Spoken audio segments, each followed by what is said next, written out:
Hey guys, welcome back to another episode of the Addictive Culture Podcast.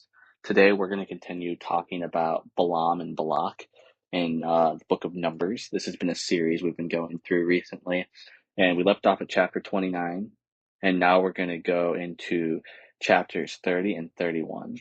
And Numbers 29 goes through all these ordinances for Israel, right? We just got through with Balaam as he blesses Israel instead of curses them as Balak requested. Balak is angry, sends Balaam away.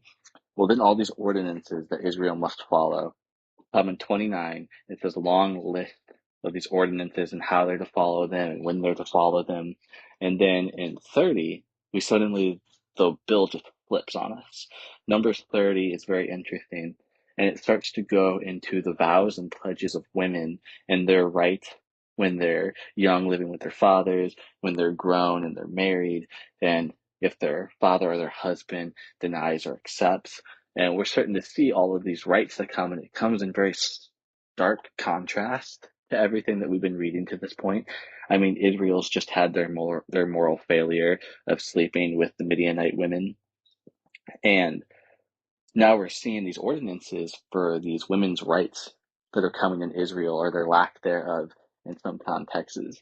And this can be seen in a lot of different ways.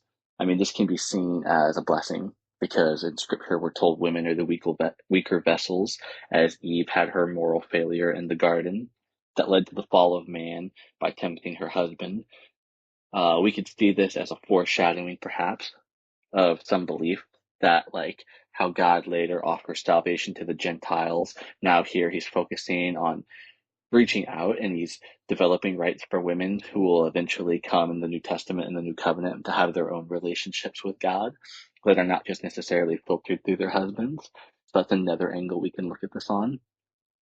But then we get into 31. And 31, the Lord commands Moses to go and to take vengeance on the Midianites for Israel. And they go and they charge in an army, and they go and they kill all of the men, but then they keep all of the women. And then Moses is like, "What are you guys doing? You were supposed to take everybody." And so they go and then they kill the women, except for the ones who are free from sexual intercourse, the ones who are virgins. They allow to live. And there's a lot of context that we have to give to this. So, for an example, we have to look at the fact that Balaam was the Christ foreshadowing. We see everything that he went through just a few chapters before. He gets filled with God's Spirit. He speaks as an oracle. God does these amazing things through him. He prophesies about the coming Messiah. He prophesies about Israel being this blessing that's going to keep spreading. And it's this wonderful thing. And it's a foreshadowing, just like of how Jesus went up to the mountain with Lucifer. He goes up and he resists Balak 3 times. But now here Balaam has to die, because we find out in verse 16 of chapter 31 that he actually advised Balak, after refusing to curse them, to have them seduced instead. So it's a moral failure. And so Christ comes again as the better oracle of God, because Balaam failed. But now Jesus in the New Testament succeeds. And so we're looking at these things. So why kill the women, right? Well, the women were the ones who seduced the men in the first place. And so, again, in the same way that we're talking about in chapter 30, God starts introducing how these women can have their own relationships with God.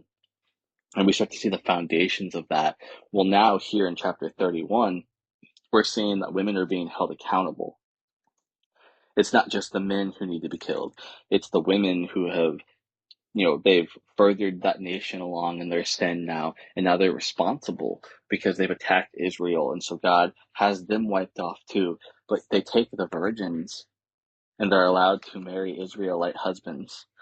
They're going to start following the Levitical system with their husbands because they married them. And so it's a really merciful thing, and it's an amazing foreknowledge of God who in chapter 30 who have given these commands to Moses. And now here in 31, we're seeing the aftermath of why he's doing that, as they come and they take these women and they bring them into Israel to marry them.